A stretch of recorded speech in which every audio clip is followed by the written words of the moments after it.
Bonjour à tous et bienvenue sur les harmoniques de l'amour.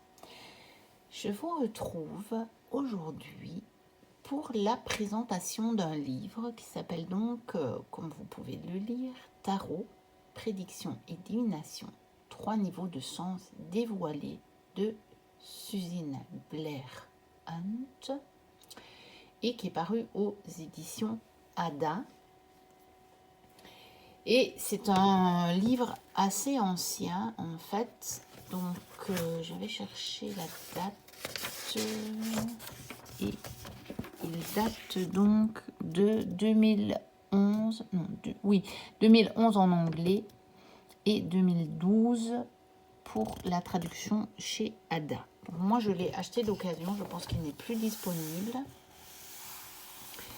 Et je pensais que c'était un livre vraiment sur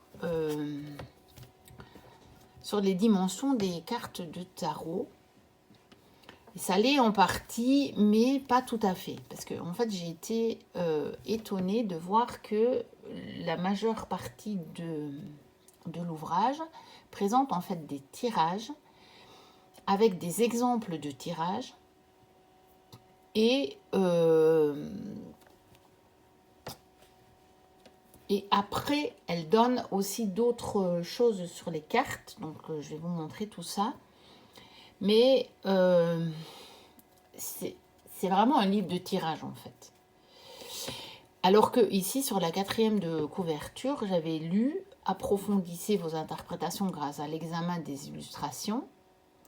Choisissez le signifiant idéal, identifiez les combinaisons correspondant précisément au sujet, explorez les sections spéciales, apprenez à faire des interprétations à partir des rêves, des vies antérieures, du channeling et des chakras. Mais ça, en fait, ce sont les thèmes des tirages. Donc voilà. Je vais vous le montrer, vous comprendrez mieux. Mais finalement, je n'ai pas regretté l'achat du livre. Hein, je ne l'ai pas regretté du tout. Par contre, il est assez ancien et vous verrez qu'au niveau de la mise en page, c'était pas ça. Alors, j'ai fait quelque chose que je ne fais jamais. Je l'ai customisé et je me suis beaucoup amusée à le faire. J'ai pris beaucoup de plaisir à le faire. Et donc, vous allez le découvrir. Parce qu'au départ, je pensais d'abord vous le présenter. Puis finalement, j'avais d'autres choses à vous montrer quand je l'ai reçu. Et puis, comme je voulais m'en servir... eh bien, j'ai commencé à le customiser et puis je me suis dit, je vais aller au bout. Je ne vais pas vous le montrer à moitié customisé. Donc, je l'ai terminé avant de vous faire la présentation. Donc, on a des tirages pour débutants, pour intermédiaires et pour avancés. Mais je vous avoue franchement que...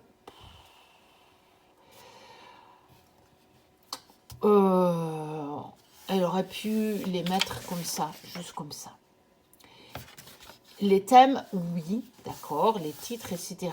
Mais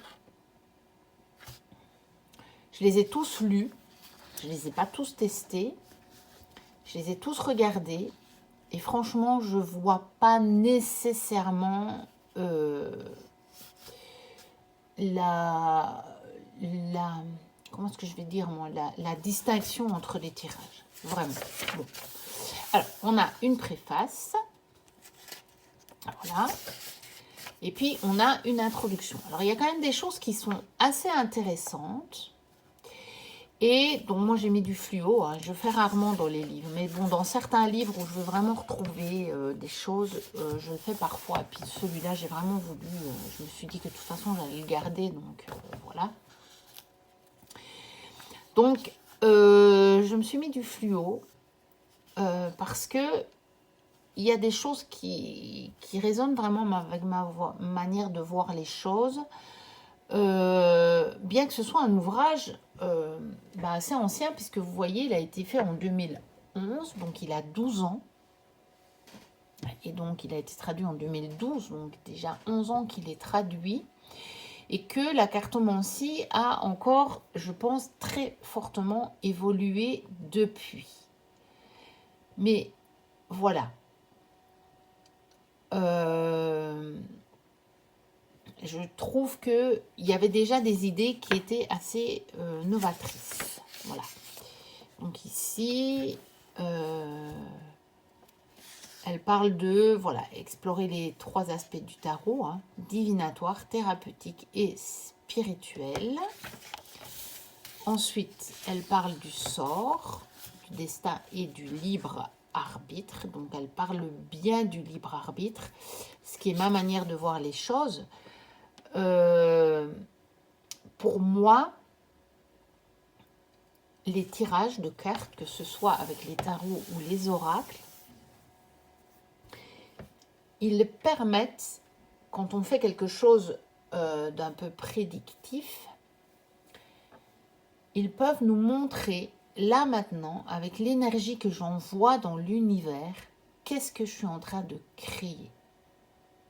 C'est vraiment ça, pour moi. Et après, on a le libre arbitre.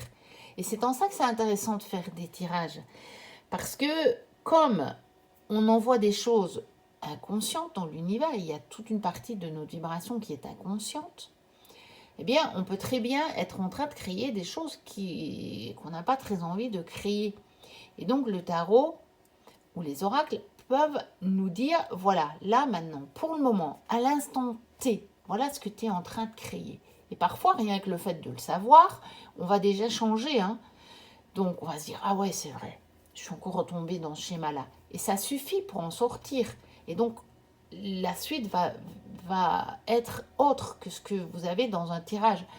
C'est pour ça qu'un tirage ne peut pas être figé. Il est juste à l'instant T. Et c'est pour ça que moi, je n'aime pas trop de faire des tirages sur l'actualité, ce genre de choses, parce que à l'heure actuelle, les énergies étant ce qu'elles sont, il suffit qu'un certain pourcentage de la population, par exemple, change sa vibration et ça n'y est plus. Donc vous voyez, et parfois,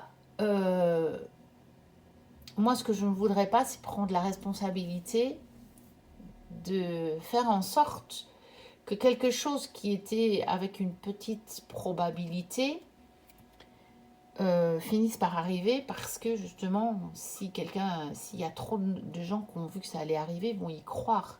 Et donc derrière, ça va arriver. Bon, bref. Ça, c'était sur ma manière de voir les choses. Alors, on va avancer parce que sinon, on est encore là demain matin. Donc, la culture visuelle. Donc là, elle parle bien de regarder les cartes. Par exemple, de regarder les symboles et de vraiment regarder les scènes. Hein, tenir compte des images qui nous parlent. L'essence toujours en évolution des cartes. Alors là, donc, elle détaille un petit peu, mais je vous dis, moi, là, par contre, vous voyez bien d'ailleurs que j'ai pas mis de fluo là-dessus, parce que, voilà, ça m'a pas parlé. Ensuite, élargir le sens des arcanes mineurs. Donc là, c'est pas mal. Bon, ça, évidemment, on connaît bien hein, les attributions des suites. Là, il y a les saisons. Là, il y a les signes. Ça, on connaît généralement. Et voilà, donc il y a des petites choses qu'elle donne au niveau des images et puis aussi au niveau des cartes. Et elle dit que ça peut fournir des indices au sujet du temps, de la quantité d'argent, du nombre de personnes ou de tentatives nécessaires pour atteindre un objectif. Voilà, des chiffres qui se répètent peuvent donner un message important. Et alors oui, ce que je voulais vous dire, je vais en profiter là parce qu'on va le retrouver encore dans la fin de l'ouvrage.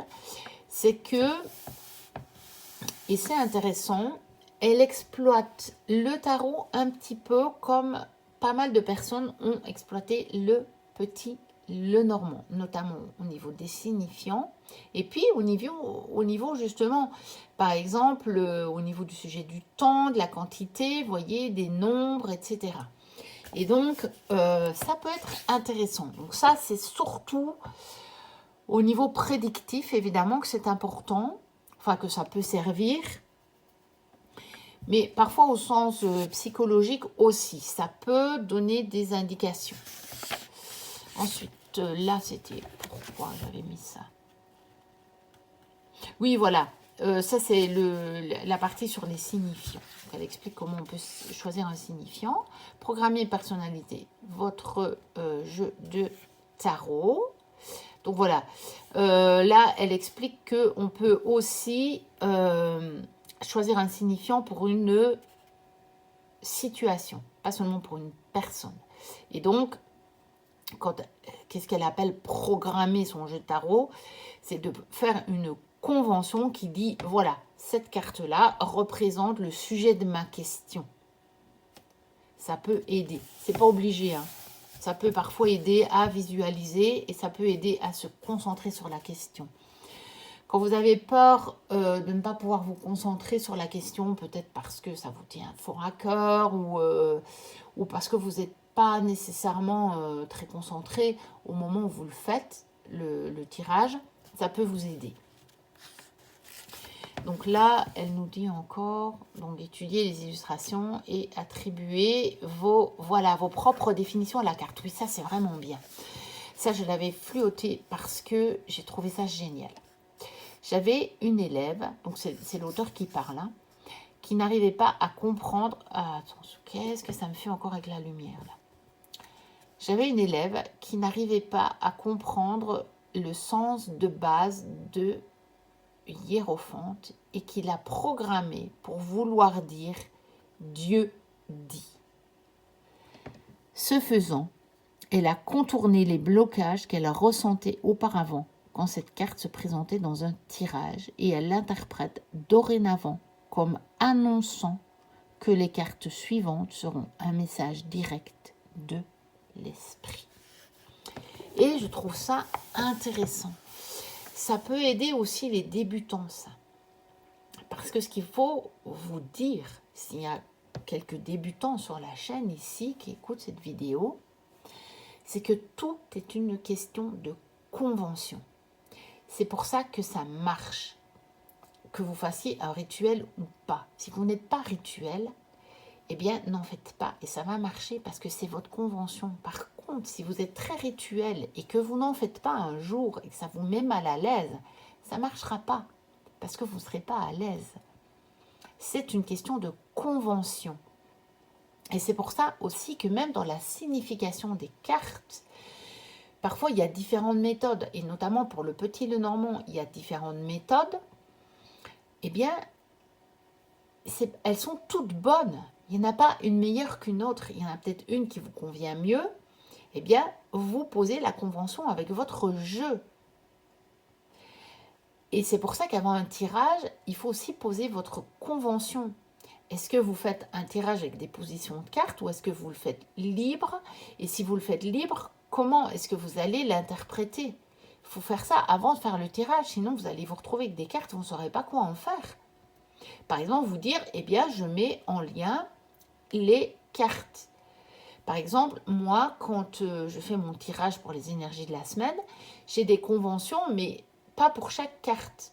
Donc, les 2 premières cartes, c'est la même convention. Et je relis les 2 cartes. C'est ma convention à moi. Je les lis ensemble. Je les mets en lien. Pareil pour la ligne suivante. Je mets les 3 cartes en lien. Il y a une position de tirage pour les 3 cartes et je les mets en lien. Et ma dernière carte, elle est seule et évidemment, en plus, je mets en lien les 3 lignes de mon tirage. C'est ma convention. Mais si je ne le fais pas, je ne saurais pas quoi faire de mes cartes. Vous voyez? Et on peut faire des tirages sans position de cartes. Mais il faut le dire. Il faut dire que je n'ai pas. Et je vais l'interpréter par exemple comme une histoire. Je vais interpréter la scène que j'ai devant les yeux. Et ce sera ça la réponse à ma question. Donc tout est possible, mais il faut être très clair avec sa convention avant de faire le tirage. Bon, je suis déjà en un quart d'heure et je vous ai presque rien présenté du livre. Bon, allez, je blablate beaucoup, mais c'est l'occasion de vous expliquer comment je fais mes tirages. Donc là, qu'est-ce que j'avais fluoté lors d'une séance? Ah oui, ça, c'est éventuellement pas mal pour quand vous faites des tirages pour les autres. C'est la manière de s'adresser selon les signes. Et on arrive à la partie tirage. Donc, on a un tirage en oui ou non. et il est pas mal. Je l'ai un petit peu testé et je vais encore essayer de le creuser. Il est assez simple, donc j'aime bien. Parce que, par exemple, c'est un tirage en 5 cartes et donc on essaie de voir la majorité des cartes et c'est comme ça qu'on l'interprète. Donc là, les arcanes majeurs, c'est oui. Les figures, c'est non. Les mineurs, pairs, c'est oui. Et les impairs, c'est non. Et donc, on essaie de voir si on a une majorité de oui ou de non dans le tirage. Et ce qui est bien, c'est que elle nous dit, après avoir obtenu la réponse à la question, examinez chaque carte individuellement pour accéder aux renseignements et aux messages supplémentaires qu'elle vous transmettent. Et ça, c'est intéressant parce que, par exemple, je sais que dans cet exemple-là, il y a le 9 de denier qui indique un non. Mais par contre, dans les messages qu'il donne, le 9 de denier est justement une carte encourageante. Donc, ça dit au consultant qu'il a à changer sa vibration. Pour le moment, la réponse est non. Mais que s'il change certaines choses, la réponse peut être oui. Et le 9 de denier va lui donner une indication de comment faire. Donc ça, j'ai trouvé que c'était un tirage assez intéressant. Ensuite, tirage conseil du jour. Donc là, je l'ai fait un jour. Je vous avoue que, il m'a parlé, mais pas trop. Disons qu'elle dit que ça va correspondre à une certaine partie de la journée, que c'est un peu chronologique. Et dans les exemples qu'elle donne vraiment des événements du jour. Moi, j'ai tiré une énergie beaucoup plus globale de ma journée. Maintenant, c'est vrai que j'ai eu un peu la même énergie sur toute ma journée. C'est pas faux. C'est pas faux. Mais j'avais énormément de cartes. J'avais que des cartes de la série des bâtons, d'ailleurs. Et j'avais la force. Donc, ça m'avait parlé d'une journée assez active, assez dynamique. Et oui, au niveau de comment je me sentais, maintenant, elle n'a pas été tellement active que ça. Déjà parce que c'était un dimanche. Et aussi parce que c'était mon premier jour de congé. Et que un de mes buts était déjà de me reposer. Mais c'est vrai que dans ma tête, j'étais assez enthousiaste pour des tas de choses à venir, on va dire. Donc, l'énergie était la bonne. Et donc, il y a chaque fois des exemples de tirage. Ensuite, on a le tirage de l'étoile lumineuse pour obtenir une réponse à une question. C'est un peu comme un tirage en croix, celui-là. Ensuite, on a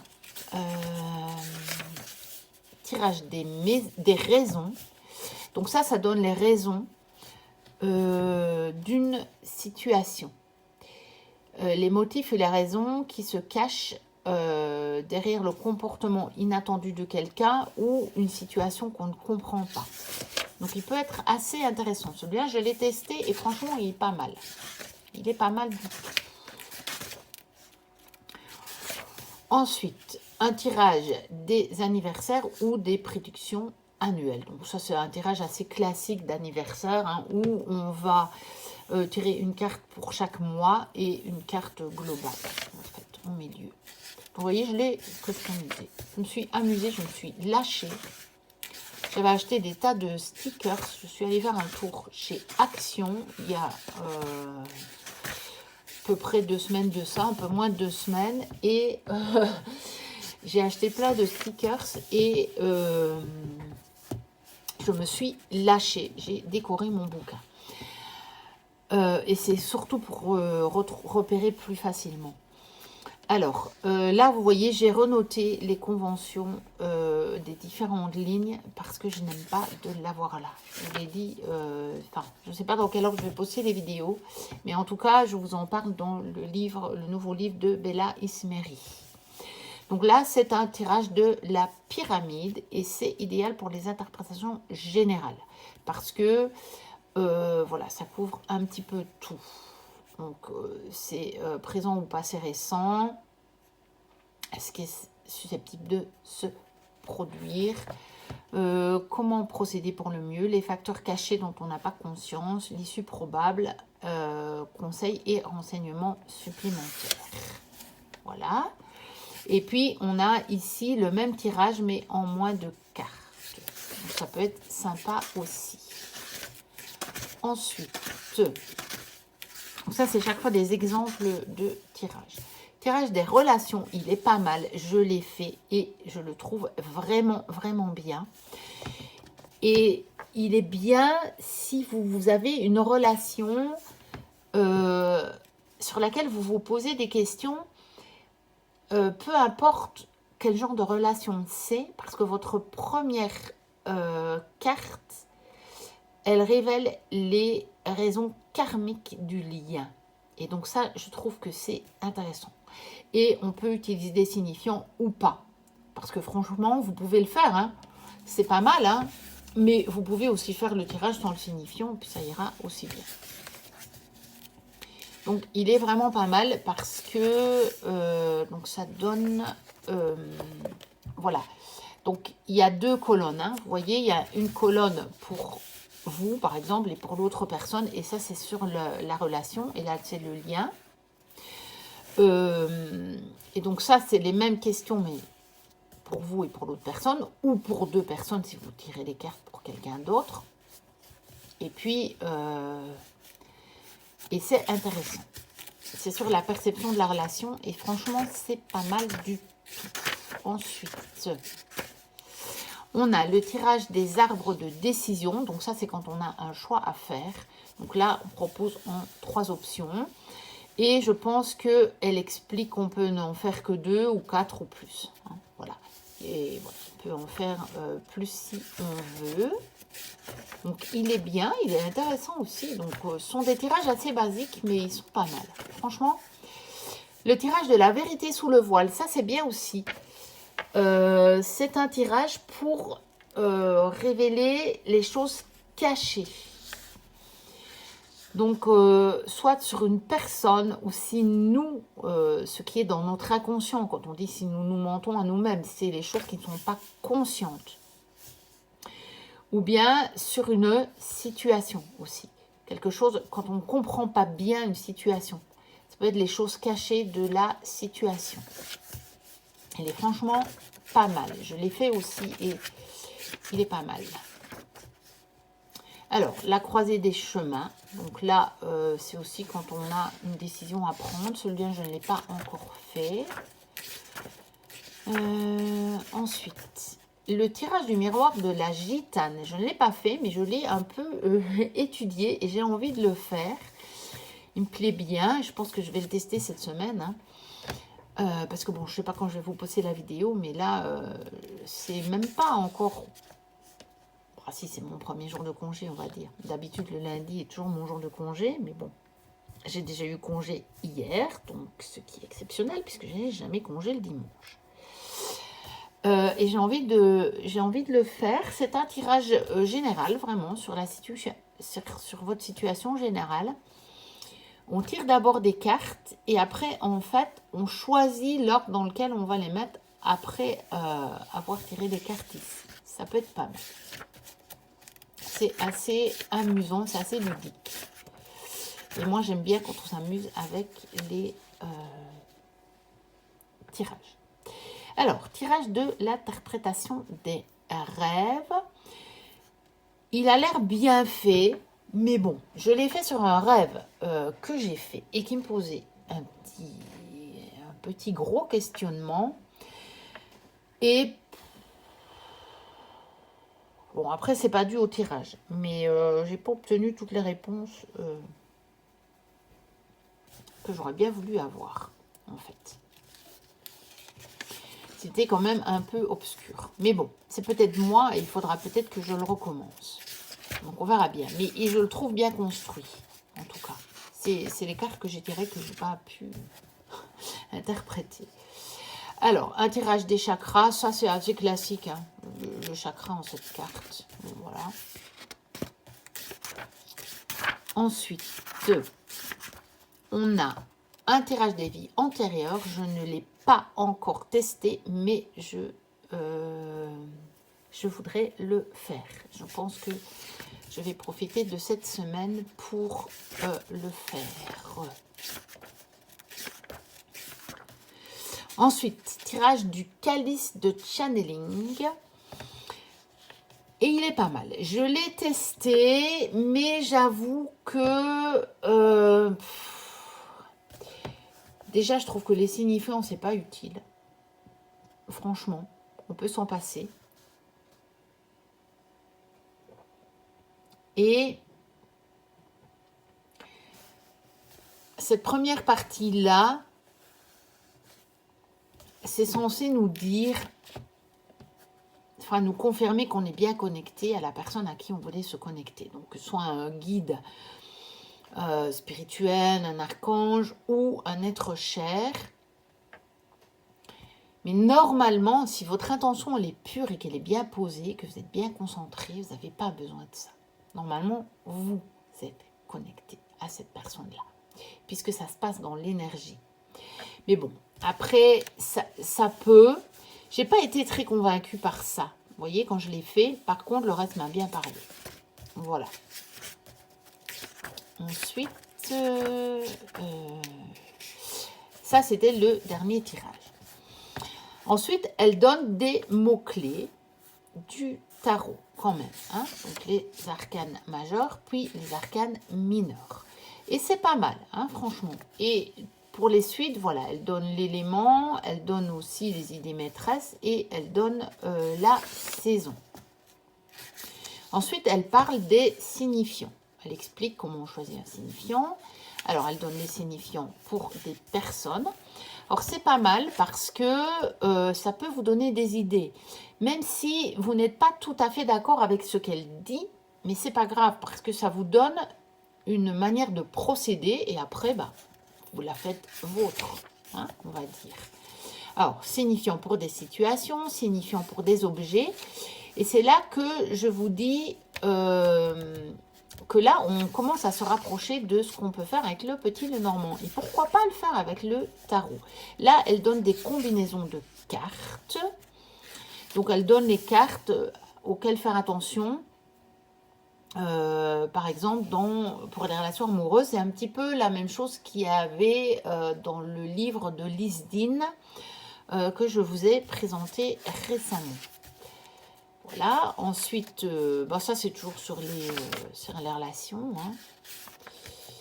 Voilà, pareil, c'est toujours la même chose. Là, c'est relatif à la santé et elle donne aussi les tirages qu'on peut faire sur le sujet. Donc, c'est pas mal. Hein. Voilà, ça peut vous aider. Ça peut franchement vous aider. Donc, vous voyez là, le haut du corps, etc. Ça me fait vraiment penser au petit Lenormand. Et c'est résumé. Je pense que j'ai des livres de tarot qui parlent de ça. Mais c'est tellement... c'est à chaque carte, en fait. Et c'est compliqué à retrouver. L'avantage de ce bouquin, c'est qu'elle a fait les listes à la fin du bouquin. C'est pas mal fait. Franchement, c'est une bonne idée. Ensuite, combinaison des cartes relatives à la carrière et au travail. Voilà. Ensuite, relative à l'argent et aux finances. Alors, là, c'était quoi? Relative à un endroit, oui, pour des endroits. Ça peut être pas mal. Même pour retrouver des objets perdus. Donc, c'est pas mal, hein. C'est vraiment comment on peut utiliser le petit Normand. Là, elle nous parle de la temporalité dans le tarot. Donc, comment on peut faire avec la numérologie, avec le zodiaque, avec les arcanes mineurs. Donc, elle donne selon la saison. et la carte correspond aux semaines. Hein.